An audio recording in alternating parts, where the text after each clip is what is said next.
नमस्कार दोस्तों, आइए जानते हैं आज मध्य प्रदेश की बड़ी खबरें। आज की पहली खबर है कि एमपी में अफसरों के विदेश दौरों पर रोक। मध्य प्रदेश सरकार ने सरकारी खर्चों पर बड़ी सख्ती लागू कर दी है। वित्त विभाग ने शुक्रवार को आदेश जारी कर सरकारी खर्च पर होने वाले अफसरों के विदेश दौरों पर रोक लगा दी है। अब सरकारी काम से हवाई यात्रा सिर्फ इकोनॉमी क्लास में होगी। अगले 2 साल तक होटलों और व्यावसायिक केंद्रों में कार्यशाला, बैठकें और प्रशिक्षण कार्यक्रम आयोजित नहीं किए जाएंगे। नई कंसल्टेंसी सेवाओं के अनुबंध पर भी रोक लगा दी गई है।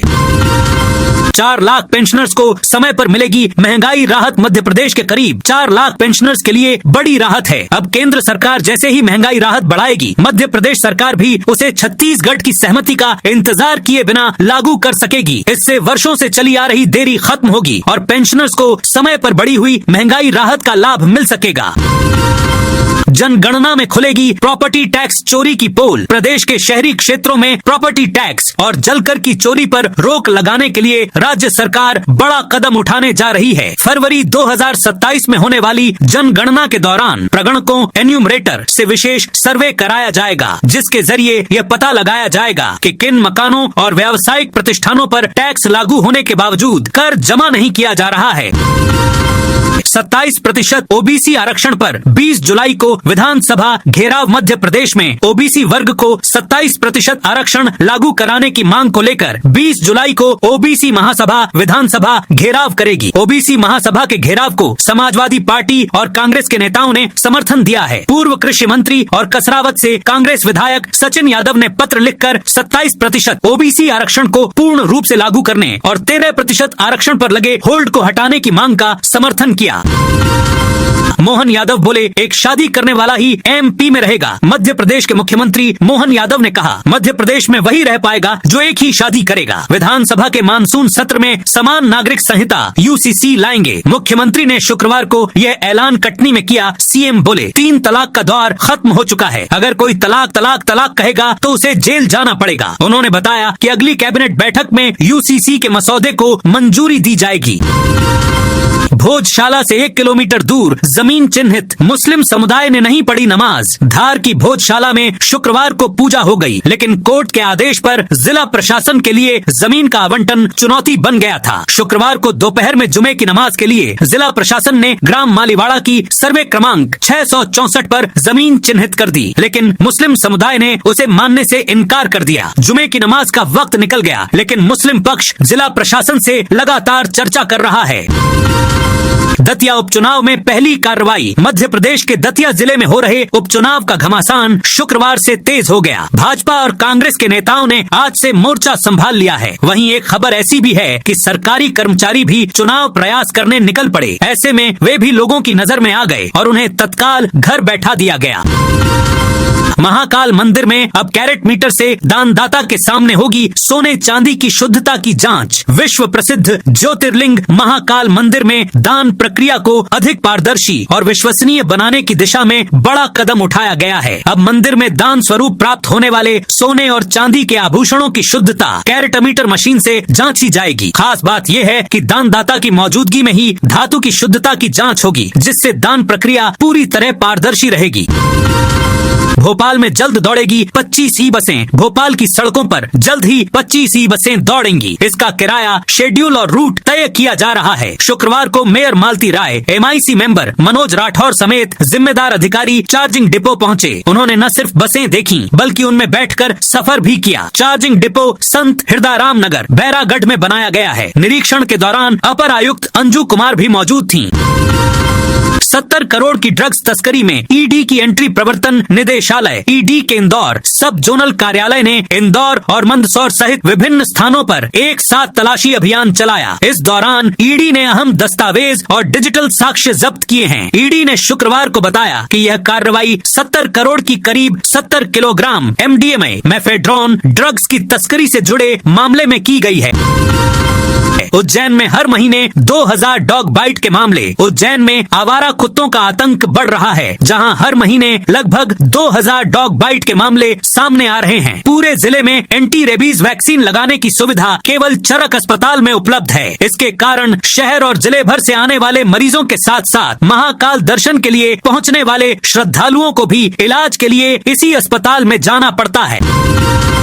सिंहस्थ में पहली बार ऐसा होगा। AI भीड़ नहीं गिनेगा, भीड़ का भविष्य बताएगा। सिंहस्थ 2028 में प्रशासन की भूमिका बदलने जा रही है। अब अधिकारी किसी घटना के बाद पहुंचकर निर्णय नहीं लेंगे, बल्कि घटना से पहले ही कार्रवाई शुरू हो जाएगी। इसके लिए पूरे मेला प्रबंधन को प्रेडिक्टिव गवर्नेंस मॉडल पर शिफ्ट किया जा रहा है, जिसमें आर्टिफिशियल इंटेलिजेंस AI पहले संभावित खतरे का अनुमान लगाएगा और उसके बाद पुलिस, नगर निगम, स्वास्थ्य, परिवहन और अन्य विभाग कार्रवाई करेंगे। यही सिंहस्थ 2028 की सबसे बड़ी प्रशासनिक क्रांति होगी। मनमाड़ इंदौर रेल परियोजना ने पकड़ी रफ्तार। मध्य प्रदेश और महाराष्ट्र के बीच निर्माणाधीन बहुप्रतीक्षित 309 किलोमीटर लंबी मनमाड़ इंदौर नई ब्रॉडगेज रेल लाइन परियोजना को लेकर बड़ा अपडेट सामने आया है। योजना के लिए महाराष्ट्र और मध्य प्रदेश में कुल 349.7890 हेक्टेयर वन भूमि चिन्हित की गई है, जिसके हस्तांतरण की प्रक्रिया विभागीय स्तर पर शुरू होगी। इंदौर जिले के लिए 14.6680 हेक्टेयर वन जमीन चिन्हित की गई है। मनमाड़ इंदौर रेल संघर्ष समिति के प्रमुख मनोज मराठे ने बताया, रेल परियोजना निमाड़, मालवा और उत्तर महाराष्ट्र के लाखों लोगों की वर्षों पुरानी मांग है। दतिया में भाजपा कांग्रेस का घमासान तेज। दतिया उपचुनाव का सियासी रण जीतने के लिए भाजपा ने पूरी ताकत झोंक दी है। शुक्रवार से राजनीतिक दलों में घमासान और तेज हो जाएगा, क्योंकि बड़े नेताओं की नियुक्तियां कर उन्हें जिम्मेदारी दे दी है। आज से दतिया में डेरा डालेंगे। रणनीतिक रूप से भी तैयारियां तेज कर दी हैं। भाजपा ने नरोत्तम मिश्रा को चुनाव संचालन समिति का प्रमुख बना दिया है, यानी यह चुनाव अब रणनीतिक रूप से भाजपा नरोत्तम के नेतृत्व में लड़ेगी।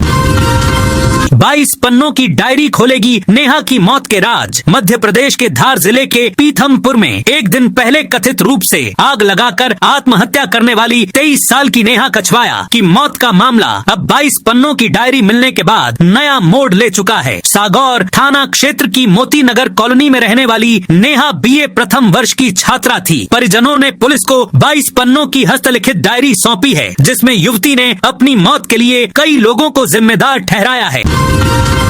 जोधपुर भोपाल एक्सप्रेस में लूट। मध्य प्रदेश के गुना जिले में रुठियाई आउटर पर अज्ञात बदमाशों ने जोधपुर भोपाल एक्सप्रेस ट्रेन में लूट की बड़ी वारदात को अंजाम दिया है। सिग्नल के इंतजार में आउटर पर खड़ी ट्रेन में 2 दर्जन से ज्यादा नकाबपोश बदमाशों ने अलग अलग कोच में लूटपाट की। लूटपाट के दौरान जिन यात्रियों ने बदमाशों का सामना करने की कोशिश की, उनके ऊपर पथराव कर दिया। इसमें 2 यात्री घायल हुए हैं, जिनमें से एक के सिर में गंभीर चोट बताई जा रही है। ट्रेन में सवार करीब 7-8 यात्रियों की जेवरात, बैग व मोबाइल लूट कर ले जाने की बात यात्रियों ने कही है। हालांकि JRP ने इस मामले में दर्ज FIR में 4 अलग अलग यात्रियों के साथ वारदात होने का जिक्र किया है। बीच में कोचिंग छोड़ने पर स्टूडेंट्स को वापस मिलेगी फीस। मध्य प्रदेश में निजी कोचिंग संस्थानों पर पहली बार व्यापक नियमन लागू करने की तैयारी है। सरकार मानसून सत्र में निजी कोचिंग संस्थान पंजीयन एवं विनियमन विधेयक 2026 पेश कर सकती है। प्रस्तावित कानून के तहत यदि कोई छात्र बीच में कोचिंग छोड़ता है तो संस्थान को 10 दिन के भीतर शेष फीस वापस करनी होगी। इसके साथ ही पंजीयन, प्रवेश, विज्ञापन और संचालन से जुड़े कई नए नियम लागू होंगे। प्राथमिक शिक्षक व प्राथमिक विशेष शिक्षक के लिए वेरिफिकेशन। हाई कोर्ट के आदेश के बाद प्राथमिक शिक्षक एवं प्राथमिक शिक्षक विशेष शिक्षा 2026 के चयनित उम्मीदवारों के लिए दस्तावेज अपलोड एवं सत्यापन की कार्यवाही शनिवार से शुरू होगी। कर्मचारी चयन मंडल द्वारा आयोजित वर्ष 2025 की परीक्षा के परिणाम के आधार पर चयनित उम्मीदवारों के लिए ये प्रक्रिया 18 जुलाई 2026 से शुरू होगी। निरीक्षण करने पहुंचे सीएम। किसानों से की अपील। कटनी जिले के सलीमनाबाद में देश की सबसे बड़ी 12 किलोमीटर लंबी जल सुरंग का शुक्रवार को सीएम मोहन यादव ने निरीक्षण किया। उन्होंने किसानों से अपील करते हुए कहा कि वे किसी भी कीमत पर अपनी जमीन न बेचें। यह क्षेत्र भविष्य में पंजाब व हरियाणा को पीछे छोड़ेगा। इस क्षेत्र से पलायन रुकेगा व आर्थिक रूप से समृद्धि आएगी। हमारी सरकार किसान कल्याण वर्ष में बड़े बड़े संकल्प पूरे करते हुए आगे बढ़ रही है। बुनियादी सुविधाओं से कोसों दूर है सलीमनाबाद टनल के विस्थापित कटनी में। मुख्यमंत्री के दौरे और विकास के दावों के बावजूद सलीमनाबाद टनल परियोजना से विस्थापित हुए मोहड़ापुरा के आदिवासी परिवार बुनियादी सुविधाओं से वंचित हैं। इन परिवारों को 3 साल पहले उनके मूल स्थान से 5 किलोमीटर दूर एक ऐसे क्षेत्र में बसाया गया था जहां बिजली जैसी मूलभूत सुविधाएं भी उपलब्ध नहीं हैं। दिग्विजय ने छोड़ा एक्स, पर्सनल मोबाइल भी स्टाफ को दिया। कांग्रेस के सीनियर लीडर और पूर्व मुख्यमंत्री दिग्विजय सिंह ने अपना आधिकारिक एक्स, पहले ट्विटर अकाउंट छोड़कर ऑफिस स्टाफ के हवाले कर दिया है। यही नहीं, उन्होंने अपना पर्सनल मोबाइल भी अपने सेक्रेटरी सचिन वत्स को सौंप दिया। विंध्य चैम्बर के प्रदर्शन में अभद्रता पर जांच शुरू। सतना में नगर निगम कार्यालय के घेराव और प्रदर्शन के दौरान कथित रूप से अमर्यादित भाषा और धमकी भरे व्यवहार को लेकर कार्रवाई की तैयारी शुरू हो गई है। नगर निगम आयुक्त ने पुलिस अधीक्षक को पत्र लिखकर विंध्य चैम्बर ऑफ कॉमर्स से जुड़े हरिओम गुप्ता और विपिन त्रिपाठी के खिलाफ वैधानिक कार्रवाई करने का अनुरोध किया है। शिकायत के साथ प्रदर्शन के दौरान बनाए गए वीडियो की पेन ड्राइव भी पुलिस को सौंपी गई है। नर्मदा मंदिर ट्रस्ट की बैठक स्थगित। अनूपपुर के अमरकंटक स्थित श्री नर्मदा मंदिर नर्मदा उद्गम ट्रस्ट की 18 जुलाई को प्रस्तावित सामान्य बैठक स्थगित कर दी गई है। शहडोल संभाग आयुक्त एवं ट्रस्ट अध्यक्ष की अध्यक्षता में होने वाली बैठक सांसद हिमाद्री सिंह और पुष्प राजगढ़, विधायक फुंदेलाल सिंह मार्को के लोकसभा और विधानसभा सत्रों में व्यस्त रहने के कारण टाली गई है। दतिया उपचुनाव में 2 बैलेट यूनिट से होगा मतदान। दतिया विधानसभा उपचुनाव में नामांकन वापसी की प्रक्रिया पूरी होने के बाद अब चुनावी मुकाबले की स्थिति स्पष्ट हो गई है। अंतिम दिन 2 प्रत्याशियों शादाबुद्दीन और मेहरबान सिंह बघेल ने अपने नाम वापस ले लिए। इससे पहले दामोदर यादव के भाई केशव यादव भी चुनाव मैदान से हट चुके थे। नाम वापसी के बाद अब नोटा सहित कुल 22 प्रत्याशी चुनावी मैदान में रह गए हैं। इंदौर और मंदसौर के कई ठिकानों पर कार्रवाई। करीब 70 करोड़ रुपए कीमत की 70 किलो एमडीए में ड्रग तस्करी मामले में प्रवर्तन निदेशालय ईडी ने इंदौर और मंदसौर में कई ठिकानों पर छापे मारे हैं। कार्रवाई के दौरान मामले के मुख्य आरोपी को भी गिरफ्तार किया गया। ईडी ने यह कार्रवाई इंदौर क्राइम ब्रांच द्वारा एनडीपीएस एक्ट की धारा 8 और 22 के तहत दर्ज प्रकरण के आधार पर की। जांच में सामने आया कि मुख्य आरोपी अपने सभी जात ठिकानों से फरार था। 11 छात्र फूड पॉइजनिंग से बीमार होने के बाद जांच। भोपाल मैनेट के हॉस्टल नंबर 9 और 11 में फूड पॉइजनिंग की शिकायत के बाद हुई जांच में छात्रों के खाने और पीने के पानी से जुड़ी गंभीर लापरवाही सामने आई है। खाद्य सुरक्षा विभाग को आरओ सिस्टम में गंदगी और पानी में सूक्ष्म काले कण मिले। दोनों हॉस्टलों की मेस आवश्यक खाद्य लाइसेंस के बिना संचालित होती मिली। खाद्य कर्मचारियों के मेडिकल फिटनेस, स्वास्थ्य परीक्षण और प्रशिक्षण के रिकॉर्ड भी उपलब्ध नहीं थे। कैबिनेट में रविवार को आने वाले 9 विधेयक को सीएम की मंजूरी। रविवार को होने वाली जगदीशपुर कैबिनेट में पेश होने वाले 9 विधेयक को मुख्यमंत्री डॉक्टर मोहन यादव ने मंजूरी दे दी। इनमें मध्य प्रदेश निजी विश्वविद्यालय स्थापना एवं संचालन संशोधन विधेयक, समान नागरिक संहिता यूसीसी, निजी कोचिंग संस्थानों के विनियमन, अग्निशमन एवं आपातकालीन सेवा, श्रम संहिता और राजमार्ग संशोधन प्रमुख रूप से शामिल है। ये विधेयक 20 जुलाई से शुरू हो रहे विधानसभा के मानसून सत्र में भी पेश होंगे। पूर्व नपाध्यक्ष के बेटे और फर्जी डॉक्टर समेत 11 गिरफ्तार। भोपाल, राजगढ़, शुजालपुर, इंदौर समेत कई जिलों में पुलिस ने ताबड़तोड़ कार्रवाई की। महज 2 दिनों में पुलिस ने पिछले साल के मुकाबले 5 गुना ज्यादा स्मैक जब्त की। कार्रवाई में अब तक पूर्व नगर पालिका अध्यक्ष के बेटे और एक फर्जी डॉक्टर समेत 11 आरोपियों को गिरफ्तार किया गया है। शुजालपुर में फर्जी डॉक्टर का क्लिनिक सील कर दिया गया है, जबकि फरार आरोपियों की तलाश जारी है। दतिया उपचुनाव प्रशिक्षण में 10 कर्मचारी अनुपस्थित। दतिया विधानसभा उपचुनाव की तैयारियों के बीच 14 जुलाई को आयोजित चुनावी प्रशिक्षण से 10 कर्मचारी अनुपस्थित रहे। प्रशासन ने शुक्रवार को इन कर्मचारियों को कारण बताओ नोटिस जारी कर 3 दिन के भीतर जवाब देने के निर्देश दिए हैं। अपर कलेक्टर एवं उप जिला निर्वाचन अधिकारी भूपेंद्र कुमार कुशवाहा ने आदेश जारी कर कहा कि चुनाव जैसे महत्वपूर्ण कार्य के प्रशिक्षण में बिना सूचना अनुपस्थित रहना गंभीर लापरवाही है। कर्मचारियों से पूछा गया है कि उनके खिलाफ कार्रवाई क्यों न की जाए।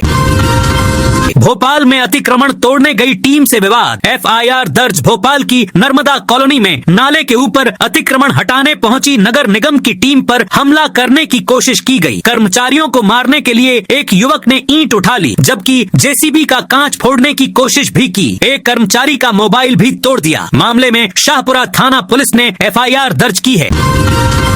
ओवरलोड और बिना फिटनेस वाहनों पर एक्शन। श्योपुर में यातायात पुलिस ने 8 से 17 जुलाई तक चले विशेष अभियान अभियान के दौरान 54 स्कूली वाहनों पर कार्रवाई की। इन वाहनों से कुल 74,900 रुपए का जुर्माना वसूला गया। ये अभियान पुलिस मुख्यालय भोपाल के निर्देश पर स्कूली बच्चों की सुरक्षित आवाजाही सुनिश्चित करने के लिए चलाया गया था, जिसमें कुल 78 वाहनों की जांच की गई।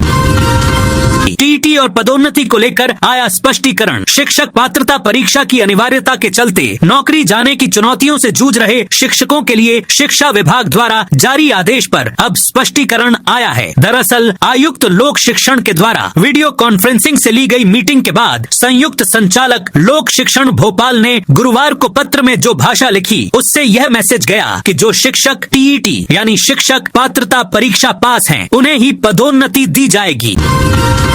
देवास के 136 मेधावियों को मिलेगी जेई नीट की मुफ्त कोचिंग। देवास जिले में 10वीं कक्षा में 90% से अधिक अंक प्राप्त करने वाले 136 मेधावी विद्यार्थियों को जेई और नीट की निःशुल्क ऑनलाइन कोचिंग मिलेगी। जिला प्रशासन ने फिजिक्स वाला फाउंडेशन के सहयोग से यह पहल की है। शुक्रवार को एक निजी होटल में आयोजित कार्यक्रम में कलेक्टर ऋतुराज सिंह ने इन विद्यार्थियों को स्टडी मटेरियल वितरित किया। मुक्तिधाम की जमीन से हटाया अतिक्रमण। सिंगरौली नगर निगम ने शुक्रवार को वार्ड क्रमांक 43 स्थित हिरवाह मुक्तिधाम और विसर्जन स्थल के पास सार्वजनिक भूमि पर किए गए कथित अतिक्रमण के खिलाफ कार्रवाई की। निगम ने बुलडोजर की मदद से निर्माणाधीन मकान को ध्वस्त कर दिया। प्रशासन का कहना है कि सार्वजनिक उपयोग की भूमि पर किसी भी प्रकार का अवैध कब्जा बर्दाश्त नहीं किया जाएगा। नामांकन में गलत जानकारी देने पर जिला कोर्ट ने इंदौर के वार्ड 60 की कांग्रेस पार्षद सुनहरा अंसारी का निर्वाचन किया 0 इंदौर। जिला कोर्ट ने वार्ड 60 की कांग्रेस पार्षद सुनहरा अंसाफ अंसारी का निर्वाचन 0 घोषित कर दिया है। कोर्ट ने सुनहरा के खिलाफ प्रस्तुत चुनाव याचिका को आंशिक रूप से स्वीकारते हुए यह फैसला सुनाया है। हालांकि कोर्ट ने उनकी जगह किसी को फिलहाल पार्षद घोषित नहीं किया है। एमपी के रेल यात्रियों को बड़ी राहत। भारतीय रेलवे ने ऑनलाइन टिकट बुकिंग व्यवस्था को पूरी तरह डिजिटल और आधुनिक बनाने की दिशा में एक बड़ा और ऐतिहासिक कदम उठाया है। Indian railway catering and tourism corporation IRCTC ने अपनी नई आधिकारिक वेबसाइट का बीटा वर्जन आम जनता के लिए लाइव कर दिया है। उमरिया में DAP खाद नहीं मिल रही। उमरिया जिले में खरीफ सीजन की शुरुआत के साथ ही DAP खाद की भारी किल्लत शुरू हो गई है। DAP की पर्याप्त सप्लाई न होने के कारण किसानों को मजबूरी में महंगी NPK खाद खरीदनी पड़ रही है, जिससे इस सीजन में उनकी खेती की लागत काफी बढ़ गई है। किसानों के अनुसार जहां DAP खाद 1,300 से 1,400 रुपए प्रति बोरी में आसानी से मिल जाती थी। भोपाल में 5 से 8 अगस्त तक ब्रिक्स सम्मेलन। भोपाल में ब्रिक्स देशों की बैठक 5 से 8 अगस्त के बीच आयोजित होगी। इसे लेकर तैयारियां शुरू कर दी गई हैं। शुक्रवार को भोपाल कमिश्नर कर्मवीर शर्मा ने तैयारियों के संबंध में मीटिंग की। उन्होंने कहा कि ये वैश्विक सम्मेलन मध्य प्रदेश की अंतर्राष्ट्रीय पहचान को एक नया आयाम देगा, इसलिए तैयारियों में कोई चूक या कमी नहीं होनी चाहिए। नपा कर्मचारियों को 7 महीने का वेतन नहीं मिला। अनूपपुर नगर पालिका के कर्मचारियों ने शुक्रवार दोपहर अपर कलेक्टर बलवीर रमन को ज्ञापन सौंपा है। मध्य प्रदेश नगर पालिका निगम कर्मचारी महासंघ के बैनर तले दिए गए इस ज्ञापन में कर्मचारियों ने अपनी कई रुकी हुई समस्याओं को दूर करने की मांग की है। तो दोस्तों, ये थी आज मध्य प्रदेश की बड़ी खबरें। आप इस वीडियो को कौन से जिले से देख रहे हैं, उस जिले का नाम जरूर बताइए।